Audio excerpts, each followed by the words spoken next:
Hi everyone, I am Bhumika Rathi. Welcome to my channel. On this channel, we are doing practices for competitive exams in which I am going to cover your English grammar at the very first. And today we are continuing a topic conjunction. And here we have the second part for the rules. Let's see. Yes. So the rule number 8 says, as soon as means immediately when. The use in sentence, for example, as soon as he will come, I'll call you. Instead of saying this, we will say, as soon as he comes, I'll call you. So, if the two actions happen in future, one after another, and the second depends on the first one, so the first action will be in simple present tense, and the second action will be in simple future tense, as you can see.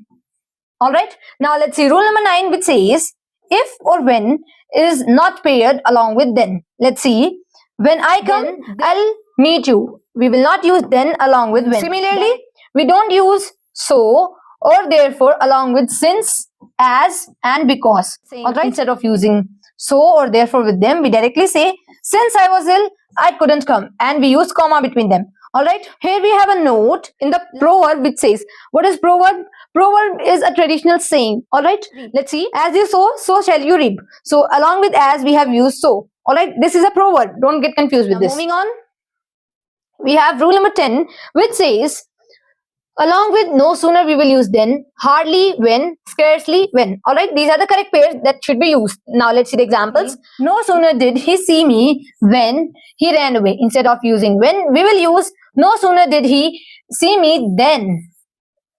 We will use then he ran away. No sooner had the thief seen the police then he ran. Instead of using then, we will use than, T-H-A-N. Alright, instead of using E, we will use A. So, since these are only used when the sentence is in past tense. Alright. If the sentence begins with hardly or scarcely, then the structure becomes interrogative. Like in these forms. Let's see. First the helping word will come, then the subject, then the main verb. Had, subject, verbs, third form. Alright. Either this format, or we can say did will come first, then subject, or the verbs first form. Alright. Let's see the example that we have. Hardly I saw him when I stopped my car. Instead of saying this, we will say, hardly did I see him when I stopped my car. Alright. Now moving on. Here we have rule number 11. This is the correct pair. Along with lest, we will use should and otherwise. Then we have run fast lest you will miss the train. Instead of using will, we will use run fast lest you should miss the train. Along with lest, we will use should. Alright. Now let's see the rule number 12, which says, the difference between unless, until, or till. So until refers to the time, alright, and the word unless, the conjunction unless, refers to the condition. Let's see the example for the until first. Until the light turns red, no one will stop. Alright, and for the unless we have, unless you work hard, you will not succeed. Alright, we never begin sentence with the word with the conjunction till. Why? Let's see.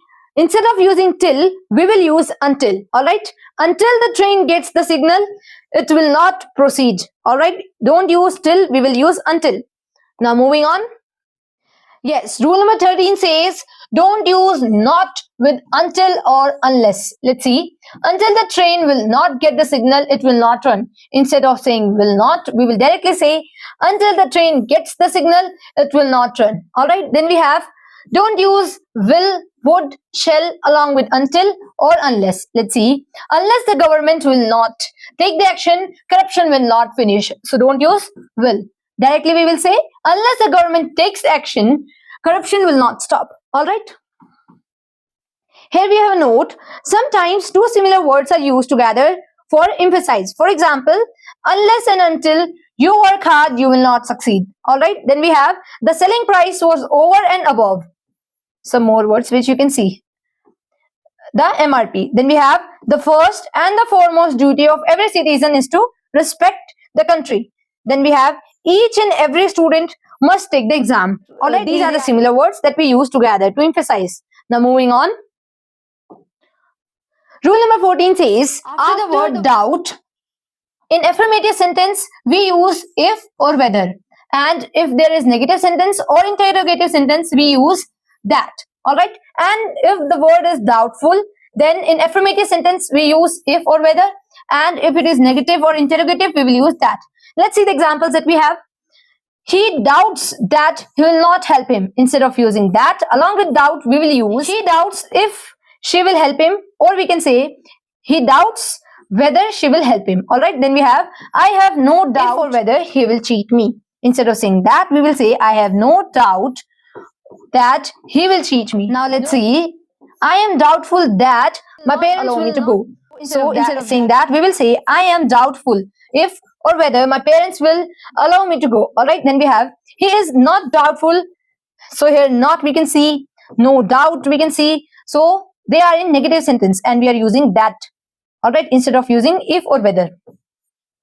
So moving on to the next rule. Rule number 15, which says after the same we use that or as. Let's see the use of that. When the verb is clearly mentioned, we use that conjunction. This is the same book that I wanted. So here this is the same book. Here we are cleared with the verb, so we will use that. Alright, then we have he is the same boy that met me in the market. So here verb is clearly mentioned, these one. Alright, now let's see the use of as when the verb is not clearly mentioned. So we will use as conjunction. This is the same book as mine. So here the verb is not clearly mentioned, so we will use conjunction as. Here is a note that we have. Don't use who or which after the conjunction the same. Alright, now moving on to the last rule, that is rule number 16. As, so as, they are used for comparison. As is used for both positive and negative sentence, whereas so as is only used for the negative sentence. Let's see the examples that we have. He is as intelligent as you. This is a positive sentence we can see. He is not as intelligent as you. So here not is there and negative, and as can be used. Now let's see for so as. He is not so intelligent as you. This is a negative sentence. Alright. So here we have one more thing to be noted. With as or so as, we only use a positive degree of the adjective or adverb. Alright. Now let's see some more. He ran as faster as he could. So here faster cannot be used. We will use the positive degree only, as I told you here. He ran as fast as he could, the positive one. He is as better as you. We cannot say better. Instead of that, we will say he is as good as you. Alright. So this is all for today. Meet in the next video. Thank you.